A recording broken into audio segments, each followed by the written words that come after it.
Hi, I'm Sarah from The Upcoming. An absolute pleasure to have you here with us to discuss Foundation Season 3. David Goyer already seemed to achieve the impossible by adapting Isaac's novels. They're so sprawling, so vast across time and space. But it feels like things are sort of stepped up a notch again for this next season. What can viewers expect going in? I think if you love the show, you're going to love the show even more this season. I think what we've done in the earlier seasons is we've laid the groundwork and basically set the rules so that we can break them all this season. I think it's a season of chaos, a season of war. Terry and I were talking about this earlier today, but when we were reading it, when we first got the scripts through, we both burned through it. It's such a page-turner, and having watched it myself, it's such bingeable television.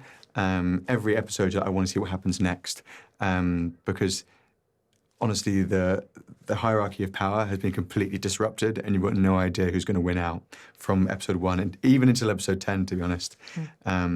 It's mayhem. And I think, it's the rise and fall of an empire of civilization, and everybody is scrambling to try to hold on to the tradition of or to what was before. Well, that's what Dusk is trying to do anyway. And everybody, he has his agenda, Day has his agenda, and it becomes about when I find out that Dawn dies, then all bets are off. Everybody becomes singularly about what they can do to survive. I think that's why you're going, what's happening next? Because it's surprising, because you have no idea where it's going to go. I loved reading it described as like this deadly game of intergalactic chess. So, where do you see your characters fitting into that? And, was it kind of something quite fun to play with, having these different incarnations of your characters over time? I think the chess analogy is a fun one, because I think the 1 minute you think you're a pawn and the next minute you're a king. And I think certainly with the Cleons in this season, there's no doubt in their mind that they're the kings of the chessboard. And honestly, from episode 1, they're pawns in other people's games, and everybody is manipulating somebody else to try and get ultimate power at the end of the day. And in terms of our characters, I think it's a hard one, really, because I think the Cleons have this very hardened and power-hungry exterior, and they're sort of impenetrable. At least that's their public face. But I think their interior lives are quite sad. I think they don't want to be ruling. They'd rather just kick it and hang out, I think. But they're stuck in this endless cycle of having to rule and having to put on this public face of basically fear-mongering. And we see that a lot in the world today. I think the show is really brilliantly, but sadly timely, in that it's a show about the corruption of power and the difficulties you end up in a society that's consistently ruled by people that seek only to help themselves. And I think we're really, we sort of highlight that problem. You say, yeah. And you're saying, how does it feel to try to constantly reinvent yourself 150 years later as these characters? And I just thought about that, and it was always confusing to me. Every time we come back for the next season, I go, what are we doing? How are we doing? It's 150 years later, but I'm a clone still, and I'm now here. But it's a whole new set of other people that are coming to trying to take our power, and it made me kind of sad and confused and depressed.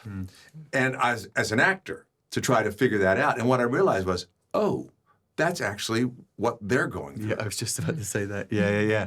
It is confusing, it is, and it's sad and it's depressing, and then it's terrifying. So you're trying to hang on to power, like you said,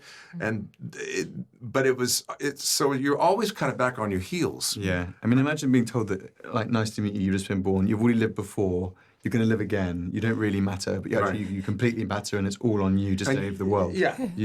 And at 100 years old, you're going to have to walk into a light and be turned into ash. Yeah.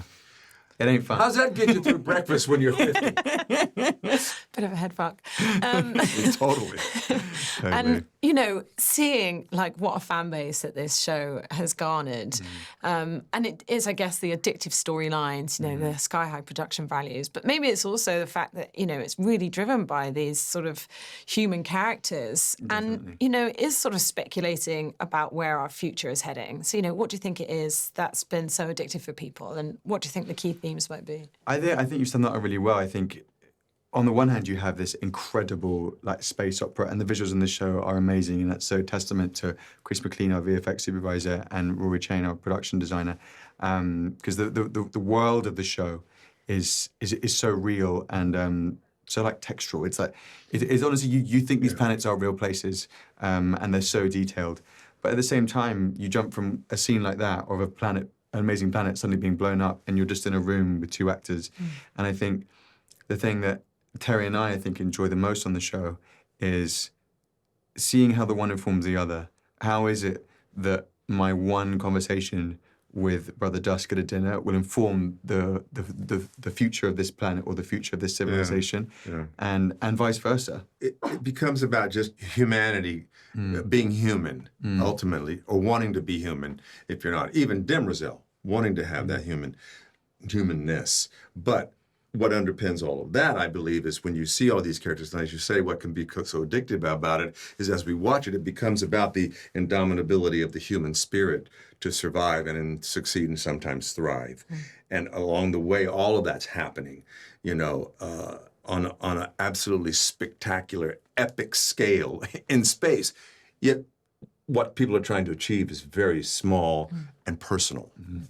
100%. I'm out of time, unfortunately. But thank you so much for sharing that with me. And I can't wait for everyone else to see this third season. Thanks so much. Thank you so much. So nice to chat to you. Thank Pleasure. you.